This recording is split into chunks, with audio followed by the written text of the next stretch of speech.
dentro de la jurisdicción encabezada desde entonces por Buenos Aires. Y esto es un elemento que sabe leer Tomás Catari, ¿no? Y entonces Tomás Catari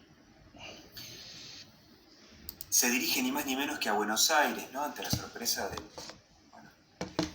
las autoridades porteñas que ven llegar por primera vez en la historia a indio aymara por su propia voluntad y no movilizado compulsivamente.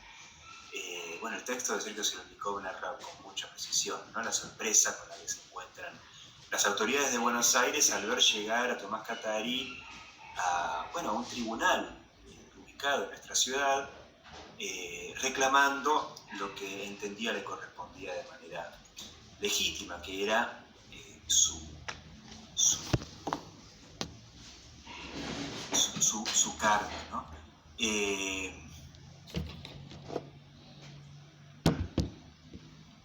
El virrey, en este momento está el virrey Vértiz. Ustedes piensen,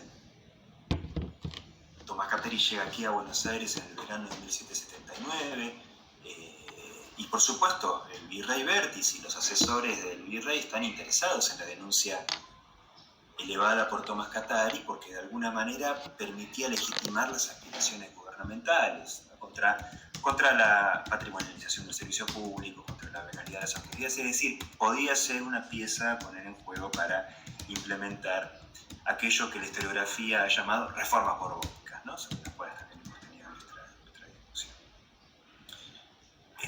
Como les comentaba recién, las quejas de Tomás Catari tenían por objeto los repartos de mercancías, las malversaciones tributarias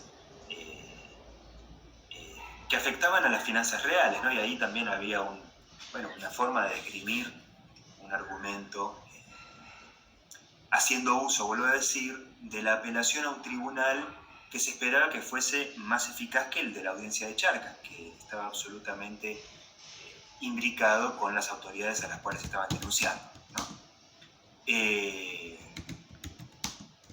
La denuncia es tomada por las autoridades de Buenos Aires,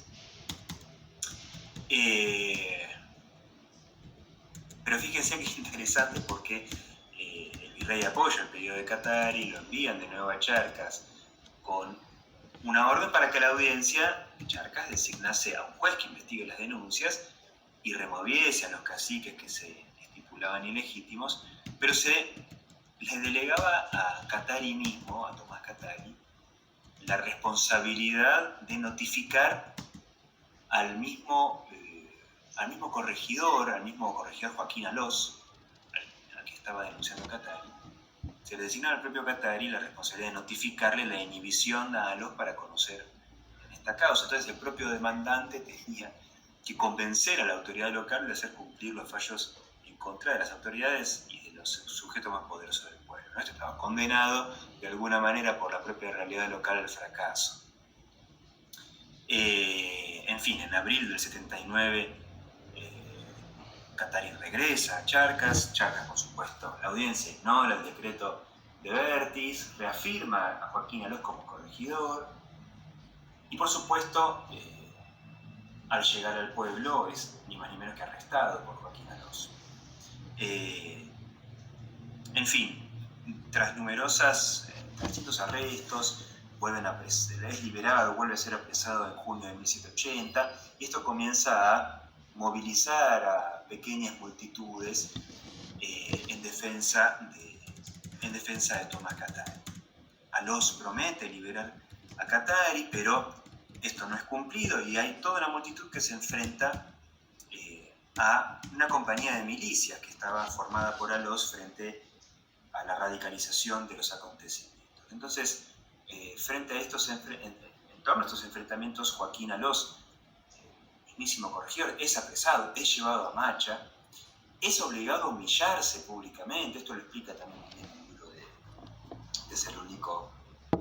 Es obligado a mascar coca, a caminar descalzo, es decir, una subversión simbólica de su jerarquía, y es obligado a decretar la rebaja en el reparto de mercancías.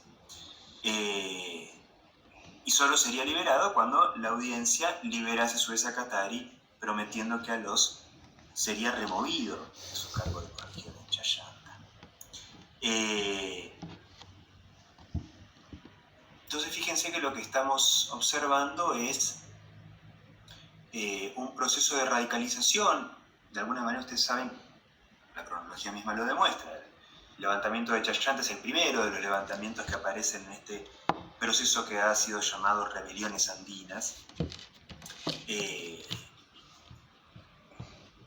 en donde los indios demuestran que lo que no se están oponiendo necesariamente a la mita y al tributo, aun cuando así lo asumiese el corregidor o la audiencia, porque precisamente no se están levantando frente al alistamiento para mandar los contingentes a Potosí, ¿no? Porque de alguna manera, y aquí retomando algunos elementos que también vimos a lo largo del programa, en el acto de mitar, de enterar la mita, en el acto de pagar el tributo, identificaban precisamente una herramienta como vínculo privilegiado entre la comunidad y el rey. Es decir, las comunidades en todo caso estaban dejando de considerar al corregidor como un mediador legítimo de la corona. Entonces fíjense que en el caso de Chayanta no dejan de reconocer a la corona. En septiembre de 1780 Cattari llega a Macha con su designación como cacique principal. Se le pide a Joaquín de Alós que lo reconozca públicamente ante todos, y de alguna manera, dice Sergio Solonikov, aquí hay una duplicación como meme, como mímesis, es decir, como algo que es idéntico y diferente a la vez, de ese ceremonial que implica el reconocimiento de los indios hacia las autoridades españolas, ¿no? Pero los indios siguen admitiendo a la corona como autoridad legítima. Bueno, en este proceso, un poco más al norte, como pueden verlo en el mapa, ocurre el levantamiento de Túpac Amaru I, un sujeto eminentemente distinto en términos sociales respecto de Tomás Cattari. Tomás Cattari acabamos de mencionarlo, ¿no? Era un indio, era un tributario en última instancia que se hacía, que reivindicaba la legitimidad de su condición curacal, que no le era reconocida. Y aquí con José Gabriel Condorcanqui, autoproclamado Túpac Amaru II, ¿no? En una clara referencia al último Inca, Túpac Amaru I, que había sido asesinado ni más ni menos que por el rey Don Francisco de Toledo, uno de los grandes artífices del sistema de mitas, como nosotros lo hemos visto en su momento. José Gabriel Condorcanqui, Túpac Amaru II, decía recién, tiene una extracción social eminentemente distinta respecto de la de Tomás Cattari. No solamente tiene la prosapia que acabo de mencionarles, por la vía paterna, ¿no? Había sido formado también en el Colegio Jesuita de San Francisco, en el Cusco, sabía quechua, sabía castellano, era un sujeto letrado y tenía una pequeña fortuna, tanto heredada como producida, ¿no? Ustedes saben que él hereda una importantísima recua de mulas. Su principal riqueza consistía precisamente en el transporte, el servicio de transporte mediante mulas, conectando toda la región que ustedes están viendo, particularmente entre Cusco y Potosí. Pero también tenía haciendas, tenía cocales, ni más ni menos, es decir, la producción de uno de los bienes primarios más consumidos en el mercado de la región. También tenía algunos intereses en la minería. Y ya desde 1770, desde este lugar nada menor, comienza a acudir a Lima para solicitar recepción del servicio de la mita potosina de sus comunidades, es decir, tratar de que se exima de la mita minera en Potosí a sus comunidades. Y el estallido ocurre, en este caso, el 4 de noviembre de 1780, es decir, ya habiéndose sedimentado una buena cantidad de presentaciones por la vía judicial por parte de Túpac Amaru. 4 de noviembre, Túpac Amaru encarcela en su propia casa, en Poscazuca, al corregidor, nuevamente encontramos a un corregidor en todo este escenario, que en este caso es Antonio de Arriaga, el corregidor de las provincias de Canas y Canchis, cuya capital es Tinta, que es el mapa que ustedes están viendo. Y lo fuerzan a enviar misivas solicitando armamento, ¿no? con pretextos falsos, por supuesto. Túpac Amaru a los pocos días lee un falso edicto real, emitido presuntamente por Carlos III, en el que él mandaba a ejecutar al corregidor, eliminar las alcabalas, las aduanas, la mina de Potosí, y el ahorcamiento de Arriaga, ¿no? Entonces, fíjense que si un itinerario similar al de Tomás Catari, en la medida en que no hace un levantamiento contra el rey, sino en nombre del rey, está usando la figura del rey, en este caso no con dictámenes de las autoridades locales regias, como en el caso de Tomás Catari, sino con edictos falsos. Pero en última instancia la figura del rey sigue siendo entendida como una figura que confiere legitimidad. Pero a diferencia de ella ya está, estas providencias no eran auténticas, ¿no? Arriaga es ejecutado, como acabo de mencionarles, y acá lo que hay ya no es una mímesis de Cerunikov, sino la inversión absoluta del orden vigente, ¿no? Y hay otras diferencias que también permiten identificar ciertas singularidades en un caso respecto del otro.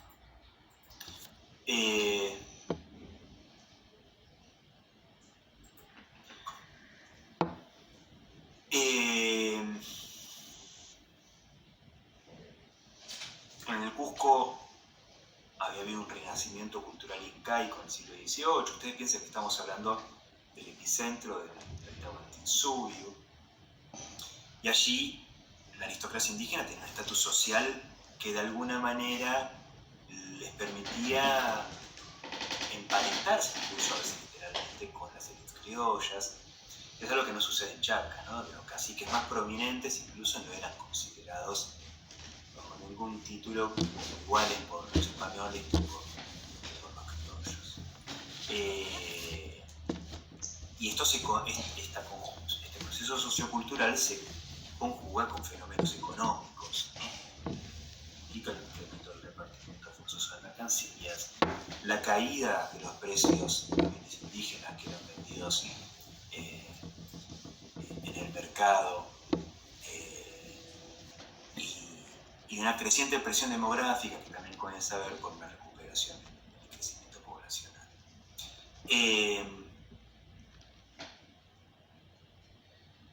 Entonces, de alguna manera, el levantamiento de Túpac Amaru en Cusco en noviembre de 1780 primero dinamiza cierta generalización del descontento y a su vez conlleva cierta receptividad por los símbolos incaicos que reivindicaba, que ensalzaba.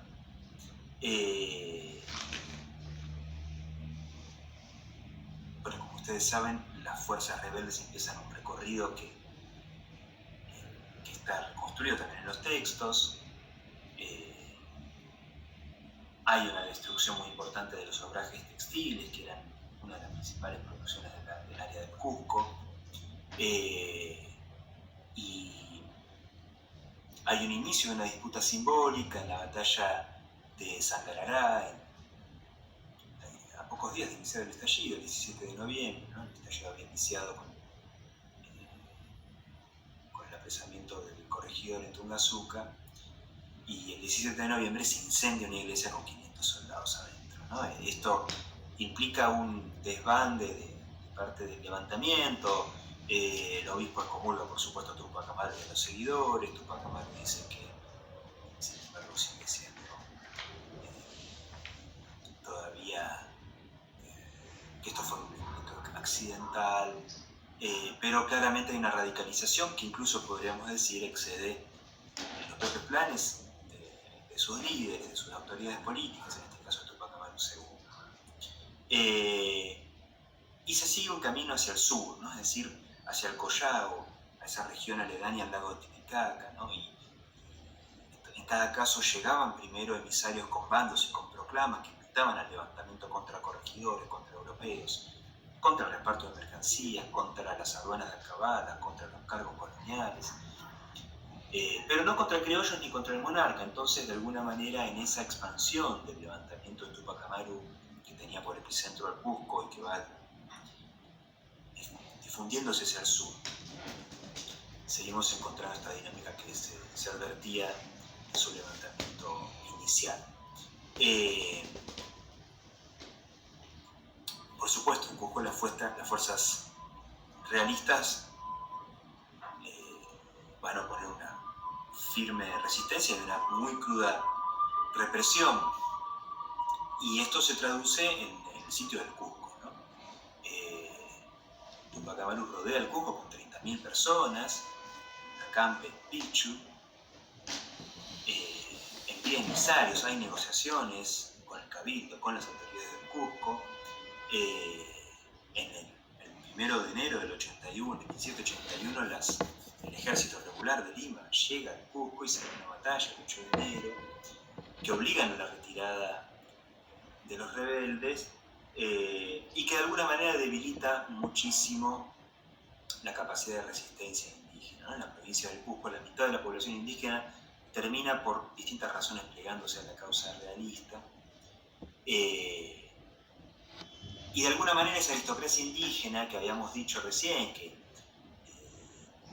estaba de algún modo mimetizada también con los sectores hispano-criollos, es una aristocracia indígena que no va a arriesgar su posesión en función de un levantamiento de indios del común, ¿no?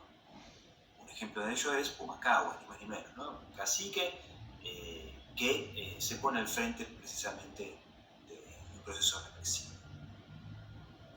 Y esto muestra que de alguna manera esta revolución, como dice el texto citando a Tomás Catari, se habían pervertido, ¿no? Es decir, las revoluciones ya no estaban tan al alcance del direccionamiento de quienes eran sus líderes, habían sido absolutamente desbordadas.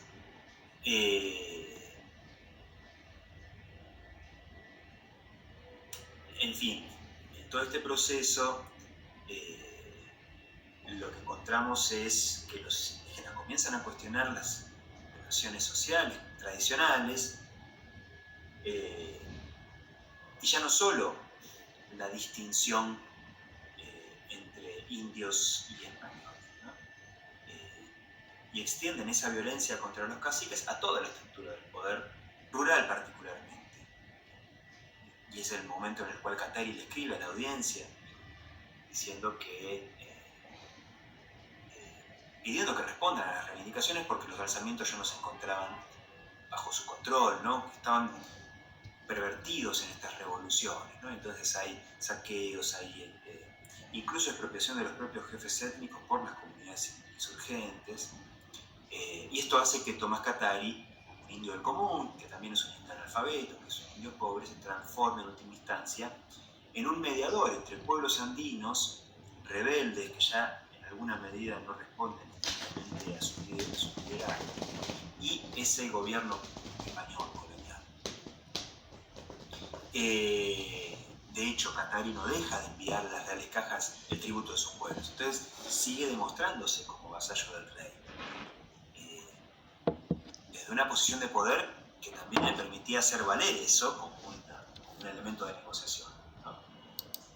De la máxima autoridad de la región y advirtiendo de alguna manera que los funcionarios españoles podían perder el reino si no reconocían la demanda de los pueblos sobre los cuales Tomás Catari tenía cierta incidencia.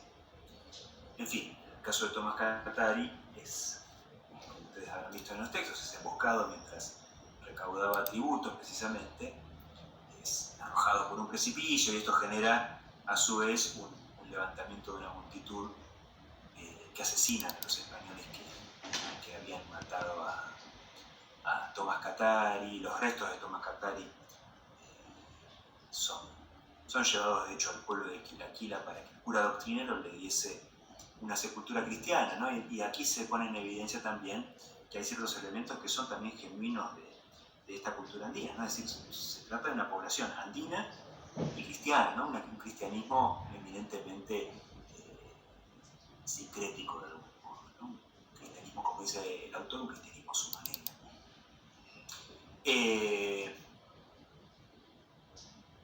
En fin, la muerte de Tomás Catari, por supuesto, agudiza, fines de noviembre, agudiza el levantamiento en la región de Chuquisaca. De hecho, también las multitudes de Catari sitian Chuquisaca 5 semanas después de la muerte de Tomás Catari. Y es una guerra que se transforma en una guerra anticolonial, dice el texto, ¿no? Los hermanos de Tomás Catari continúan la revolución, declaran abolidas las cargas coloniales, ¿no? Es decir, los 10 para las cabalas, designan autoridades de las comunidades, y también en la toma de Chuquisaca comienza a haber cierto debilitamiento del movimiento. Las autoridades ofrecen, eran 7.000 indios aproximadamente asentados en las afueras, ofrecen una amnistía, y esto da lugar a avances y retrocesos, pero en última instancia la muerte de un conjunto de indígenas, una buena cantidad de 300 indígenas, la huida de otros tantos, hace que los hermanos Catari vean también socavada su legitimidad en un punto muy álgido del conflicto. Y a su vez llegan las noticias del levantamiento tupamarista, que comienzan a confluir, como ustedes pueden ver, por esta cronología tan arrevesada que atraviesa todo este mapa, ¿no?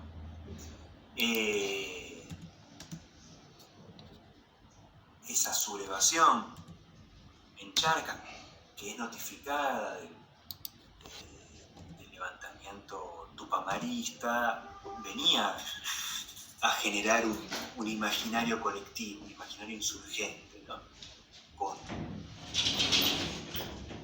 Volviendo visible cierta alternativa al dominio español, pero precisamente en momentos en los cuales la construcción, la consecución de esa alternativa estaba en un momento crítico. En Oruro, si ustedes pudieron ver, también se da un conflicto en donde la situación es considerablemente distinta, ¿no? En Oruro, precisamente, lo que se encontraba era una conflictividad muy fuerte entre lo que hoy podríamos llamar criollos y peninsulares, ¿no? Es decir, dentro de la población española, la facción de la élite criolla se oponía a los peninsulares, y allí es donde radicaba la principal disidencia política. Y esto hizo justamente que en Oruro el levantamiento indígena no aglomerase a las élites coloniales, ¿no? Como había ocurrido en Chayanta, como venía ocurriendo, quiero decir, también en el Cusco, precisamente porque la hostilidad entre criollos y peninsulares calaba muy, muy hondo. Recuerden que el texto explica con cierta claridad, ¿no? Los criollos estaban principalmente involucrados en la producción minera, los peninsulares en el comercio y consecuentemente en las prácticas de financiamiento, de préstamos, de capital. También lo hemos visto en otras situaciones. El estancamiento minero que se había ido desarrollando en la década de 1770 había agudizado el conflicto entre los mineros, criollos, y sus grandes prestamistas peninsulares, lo cual termina cristalizando esta disputa entre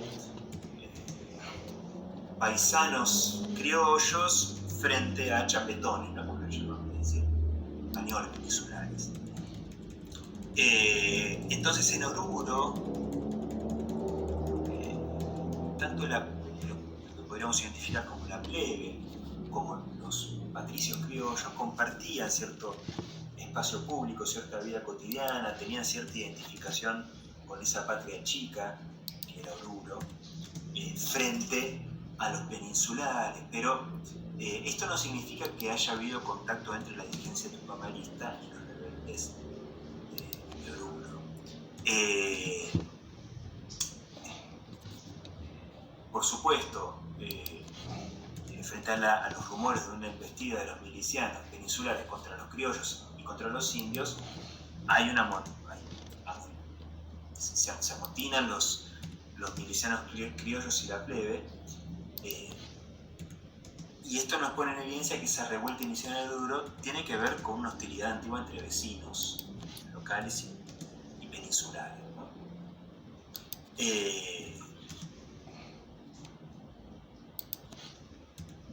¿Qué es lo que se va desarrollando en este caso? En febrero de 1781, para abreviar un poco la narración de este proceso, los indios que eran leales a la fracción criolla terminan enfrentándose a los indios insurgentes, expulsándolos después de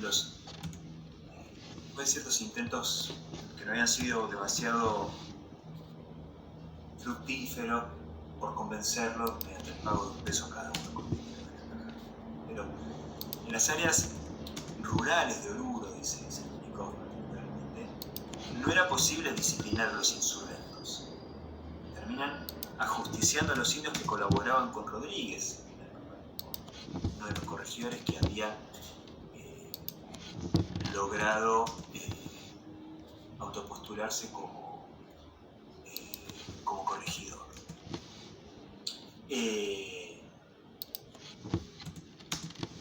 Las milicias reciben apoyo con soldados de Cochabamba, derrotan a los insurgentes, y esa derrota a los insurgentes en Oruro hizo que muchas comunidades de Chayanta también comenzaran a pasarse al bando realista a cambio de ciertos indultos, ¿no? Es decir, se comenzaba a advertir una correlación de fuerzas que no era para nada favorable a la insurrección, ¿no?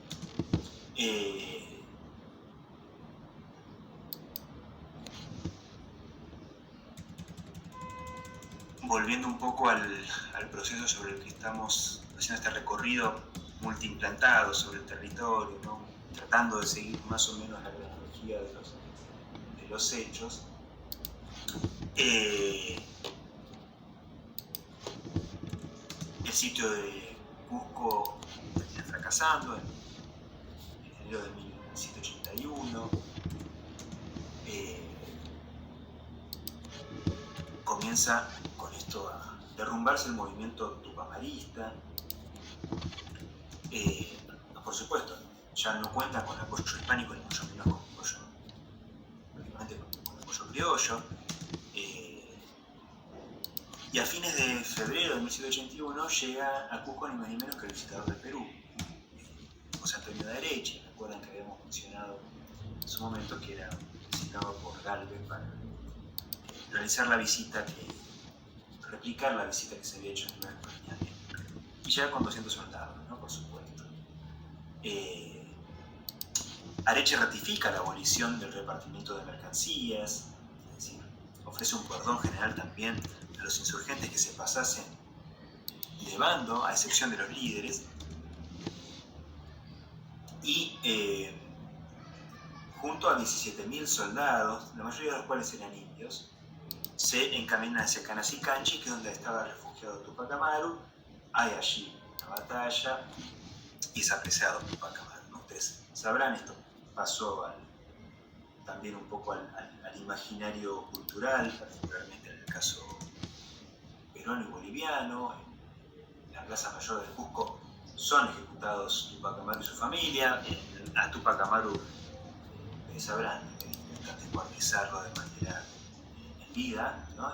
No lo logra, entonces terminan decapitándolo y descuartizándolo una vez muerto. De hecho, sus distintas partes del cuerpo son enviadas a distintos puntos, ¿no? De una manera de pedagogía del castigo, y son quemados públicamente sujetos en la plaza en distintos puntos, ¿no? Son mostrados. Y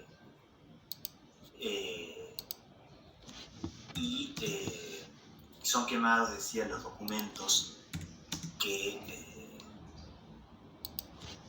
que corroboraban su descendencia de Tupac Amaru I, ¿no? De alguna manera una forma de dar por derrotado física, pero también simbólicamente al liderazgo tupamarista. Nuevamente, con la ejecución de Tupac Amaru se radicaliza la violencia, ¿no? Y de una manera semejante a lo que mencionábamos con el caso de Tomás Katari, también son los familiares, en este caso de Tupac Amaru, quienes prosiguen el proceso, ¿no? Su primo Diego Cristóbal Tupac Amaru, un sobrino que es Andrés Mendigure, el hijo Mariano Tupac Amaru y su cuñado que era Miguel Bastidas. Y van a comenzar a difundir la rebelión hacia la zona del lago Titicaca, hacia el Collado, donde había una mejor correlación de fuerzas y había que entablar conexiones con poblaciones aymaras. Recuerden que estamos hablando de las fuerzas de un núcleo revolucionario quito.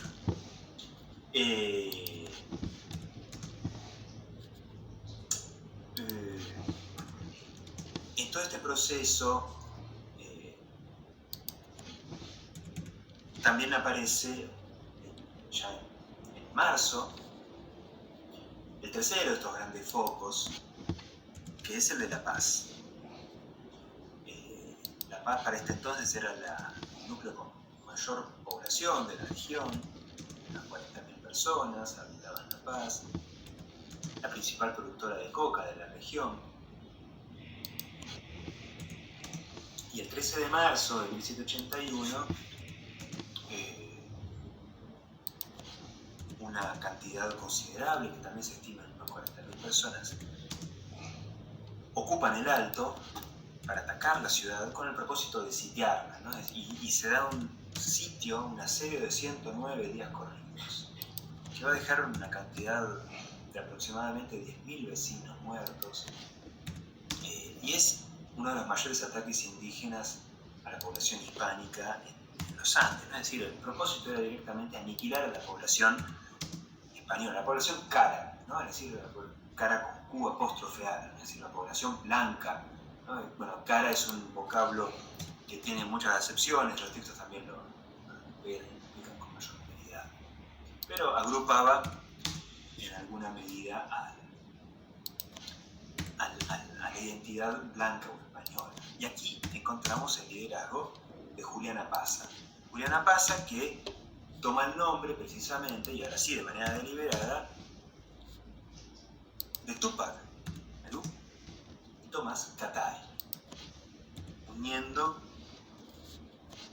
esas dos vertientes del norte y del sur y haciéndose llamar Tupac Katari. Juliana Pazza era un oriundo de Sica Sica, que se puede ver también allí en el mapa.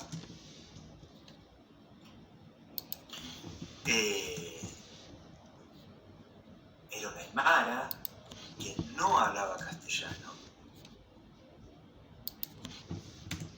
Era tributario en Unayli, un pueblo llamado Ayo Ayo, y se dedicaba a ser trajinante, es decir, uno de los muchísimos pequeños mercaderes viajeros que comercializaban coca, ropa de textiles muy baratos llamado bayeta, la tela de bayeta es una tela muy barata para la indumentaria de los indios del común. Y en sus trajines conectaba los valles productores de la coca, de las yungas, con esos grandes centros urbanos como Potosí, como Cusco, Oruro, Chuquisaca. Entonces fíjense que nos encontramos con un sujeto que dista muchísimo, no solo de la prosapia y del abolengo de Tupac Amaru, segundo, sino también de Tomás Katari, que ya tenía reconocimiento y autoridad o ascendencia pública sobre su comunidad. Acá nos encontramos con un indio del común que tiene que construir su autoridad en el medio de todo este proceso de conflictividad.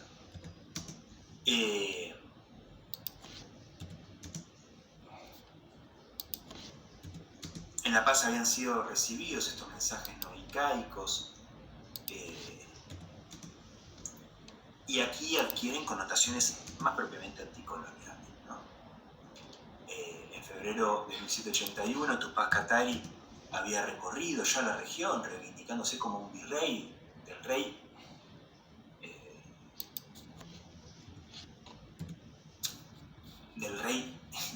Inca Tupac Amaru, ¿no? Es decir, postulaba como rey a Tupac Amaru II y se autopostulaba así como virrey.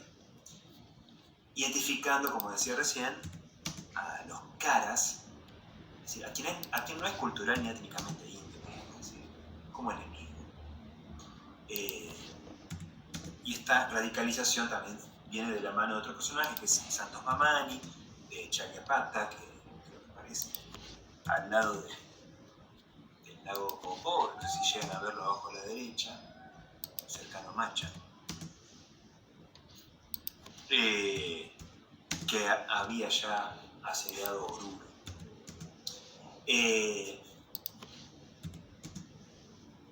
En febrero de 1781, una buena cantidad de grupos indígenas, de Sica, de los Yungas, Pacajes, se levantan contra los hacendados, los comerciantes, funcionarios, vecinos rurales. Se levantan también en nombre de Tupac Amaru, ¿no? Aun cuando estuviesen guiados por Tupac Katari, ¿no? Es decir, la última referencia aquí ya es Tupac Amaru, como rey inca. Y comienza, por supuesto, nuevamente aquí también, un proceso de represión. Sebastián de Segurola, que es el corregidor de la Ricaja, envía 600 hombres a Pacajes, a Omasuyos, y en este caso no tiene la posibilidad de reclutar indios para las filas realistas, a diferencia de lo que había ocurrido en Cusco, y esto da lugar a un encarnizamiento de la lucha. Esto da lugar a una fuerte contraofensiva aymara en estos acampes que había en el Alto de La Paz, asediando. Y entonces la rebelión tupamarista en el altiplano paceño, de alguna manera, no venía de la mano del avance de los ejércitos tupamaristas propiamente dicho, sino en función del levantamiento de las poblaciones locales en su nombre. Tupac Amaru, como les decía recién, está invocado simbólicamente, pero no de manera instrumental ni de manera estratégica, ¿no? En fin, aquí en el caso del Alto de La Paz hay una importante superioridad numérica insurgente, como les decía recién, se radicaliza el enfrentamiento.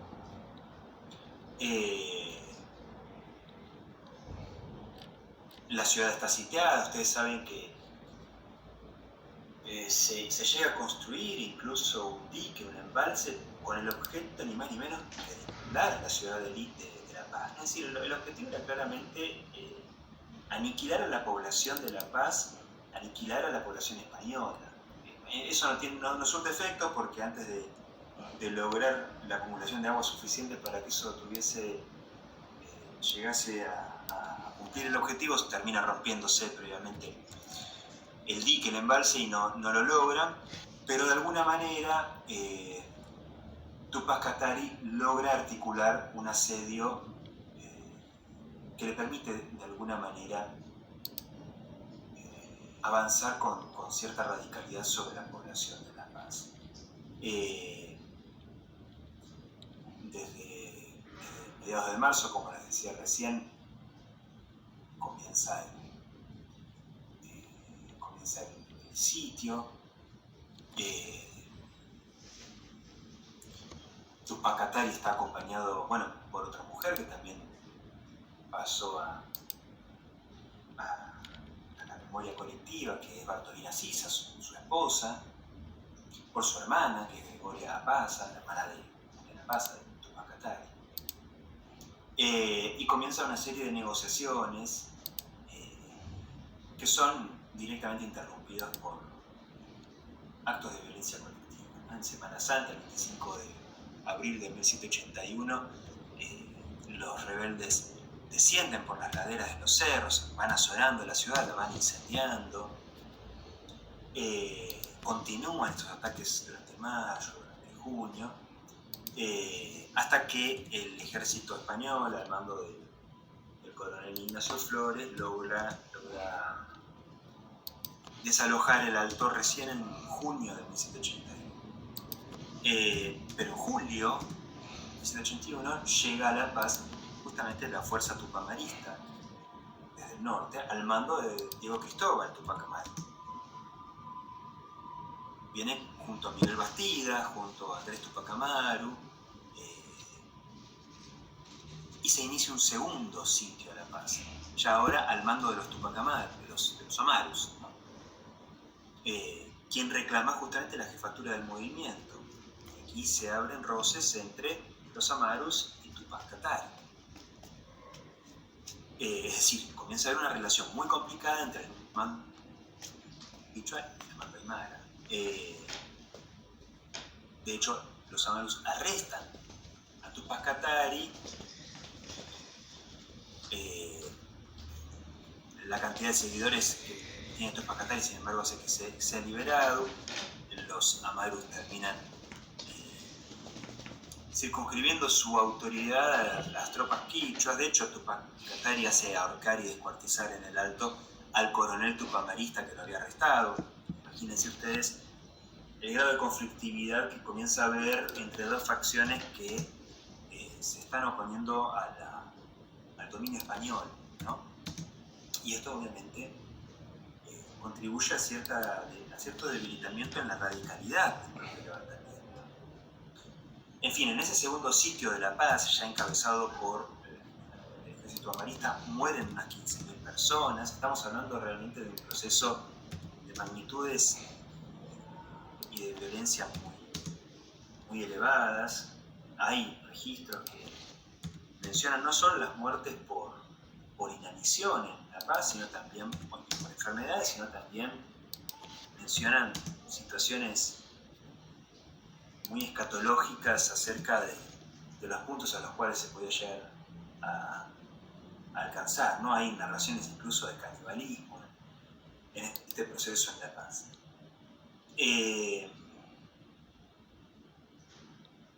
Finaliza el sitio en octubre recién, en 1781, a manos de 8.000 soldados del ejército español. Tupac Katari se refugia en un pueblo al norte de La Paz, un pueblo llamado Peñas. Pero Diego Cristóbal Tupac Amaru ya había aceptado indultos ofrecidos por las autoridades españolas, y esto hace que sea entregado Tupac Katari a comienzos de noviembre de 1781 y es descuartizado también, ¿no? Su cabeza, por supuesto, es exhibida en la Plaza de La Paz. Entonces, fíjense que hay una confluencia de tres grandes corrientes que no surgen necesariamente, no responden automáticamente al descontento. Por supuesto, el descontento expresado en la presión del tributo y de la mita está presente en todos los casos y es necesario para comprender las condiciones materiales sobre las que se sostiene ese descontento, pero las formas a través de las cuales se despliegan las rebeliones, los propósitos, los horizontes, las estrategias con las cuales cada caso se articula, como ustedes verán, requiere de atender a cierta singularidad propia de cada uno de los casos. No es lo mismo, no es igual el contexto sociocultural en el Cusco que en La Paz ni que en Chayanta. Y eso hace que las estrategias, las concepciones políticas, los horizontes, el norte político en cada uno de los casos sea distinto, al punto tal que encontramos a los Amarus entregando prácticamente a Tupac Katari, que había iniciado su radicalísima rebelión en nombre de Tupac Amaru, ¿no?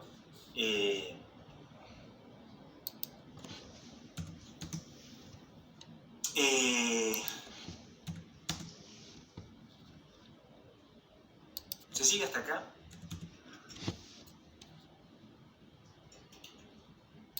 Vale. Bueno, ¿qué es lo que sucede después de esto, no?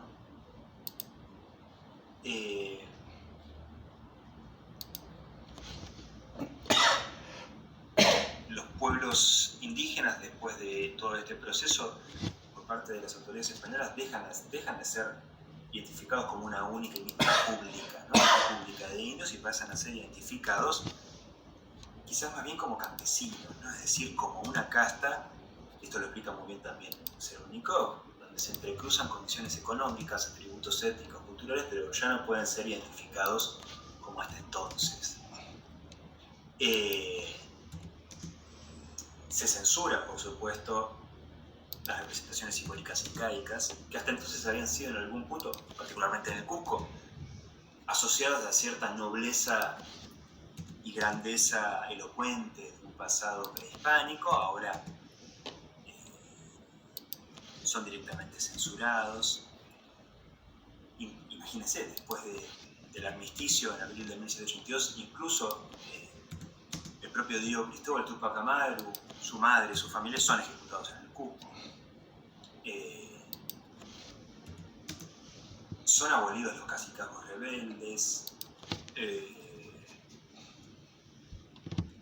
los curacas de hecho pierden la recaudación tributaria, que era el principal mecanismo para poder acceder a ciertos recursos y servicios laborales por parte de la comunidad. Esto, por supuesto, socava toda capacidad de movilización de recursos materiales por parte de estas autoridades locales. Y esto, por supuesto, da lugar a una mutación importantísima en la naturaleza de la comunidad rural. Vas a ser una sociedad, dice Cerúnico, menos fundada en el parentesco y más voluntarista, por así decirlo.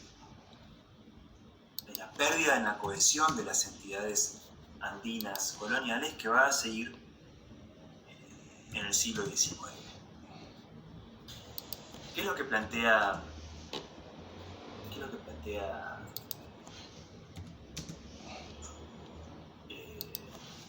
los textos de Walker y de Thompson? No sé quiénes han podido leer estos textos. ¿Qué plantea el texto de Thompson con relación a la experiencia particularmente de Tupac Katari?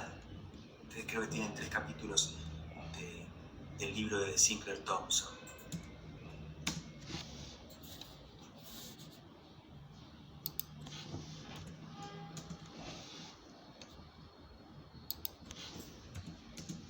¿Quiénes pudieron leer el texto de Sinclair Thompson?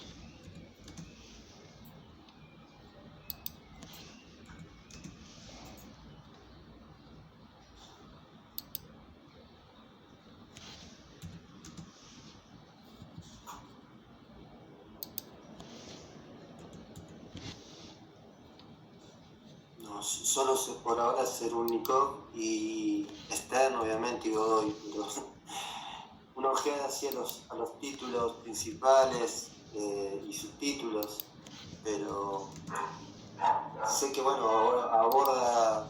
¿Hola? Sí. Sí, que aborda en particular, yo vi 2 capítulos, el 5 y el 6 creo que está en la obra de Thompson, y no sé si, creo que son 2, no sé, capaz que sean más. Pero... sí, en el programa están señalados 3 capítulos, ¿no? El 5, el 6 y el 8, si mal no recuerdo.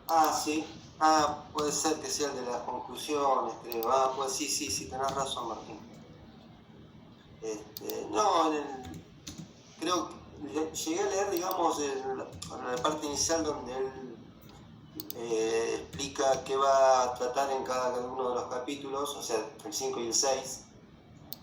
En el 6 creo aborda más específicamente el movimiento de Tupac Katari, de sus aspectos de la radicalización que tuvo, digamos, del nivel de violencia, ¿no? Que también, pero en el primero, o sea, en el anterior, en el quinto, por lo que pude ver, así como aborda los 3 movimientos, los 3 focos insurreccionales de Amaru y del tratado por Cerúnikov, que es más específicamente claro. el de Tomás Katari, y bueno.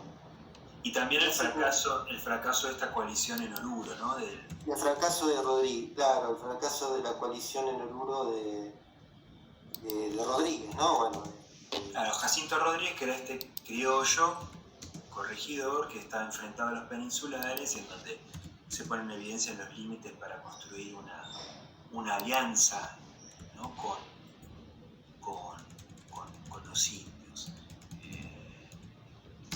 Por el sencillo hecho, por lo tan sencillo, según el cual los indios comienzan a identificar al enemigo no solo como un europeo, sino como todo español, fuese peninsular o americano. Es decir, y ahí es donde se condensa el concepto de caras, ¿no? Y efectivamente hay un recorrido por todos estos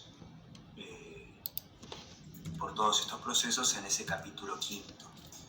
Y en el capítulo 6 se focaliza puntualmente en la experiencia de la paz, ¿no? Y allí, por supuesto, hay tanto una recuperación del proceso como una discusión historiográfica. Es decir, demuestra que no se trató de una región periférica, es decir, La Paz se transformó en un epicentro de la guerra junto al Cusco y al sur rural.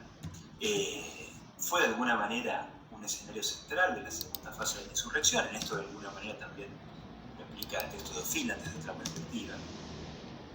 Y bajo ese liderazgo de Tupac Katari, bueno, hay una radicalización. Se evidencia ese antagonismo étnico-racial y la radicalidad de la violencia colectiva en la guerra, que también vuelve a desbordar a los líderes indígenas y a su programa político, según un imaginario comunario, ¿no? Un imaginario comunario que el autor había explicado en el capítulo anterior, en el capítulo quinto, que de alguna manera perseguían una reivindicación muy vinculada al Pachacuti, ¿no? Es decir, a este cambio o esta subversión del orden establecido de las cosas.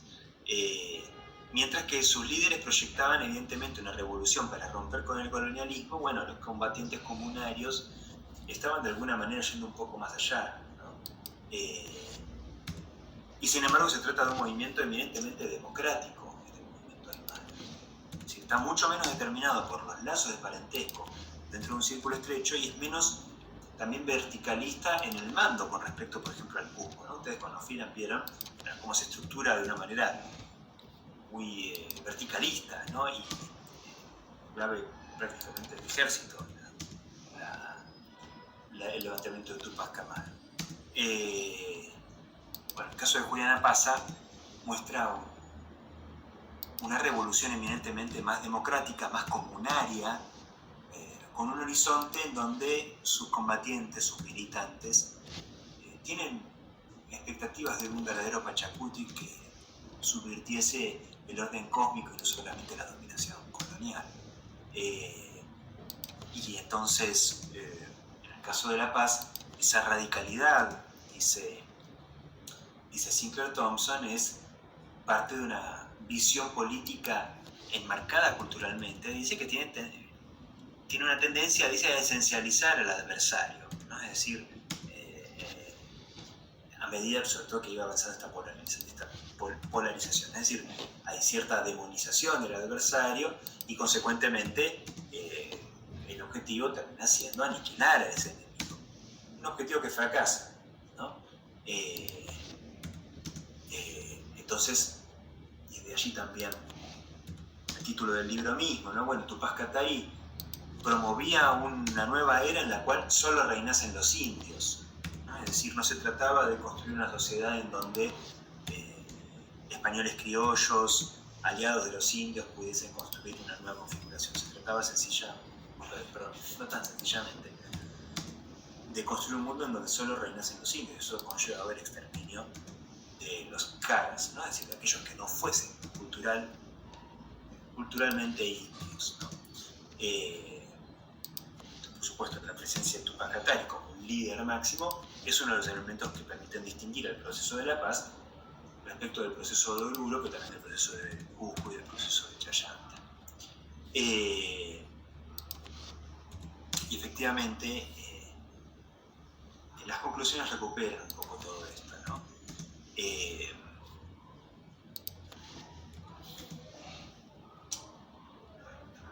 Se trata de proceso en donde la identidad comunaria tiene un protagonismo fundamental, particularmente el de la paz, ¿no? que es el que más focalmente aborda siempre. Se trata de una era de la insurgencia, dice.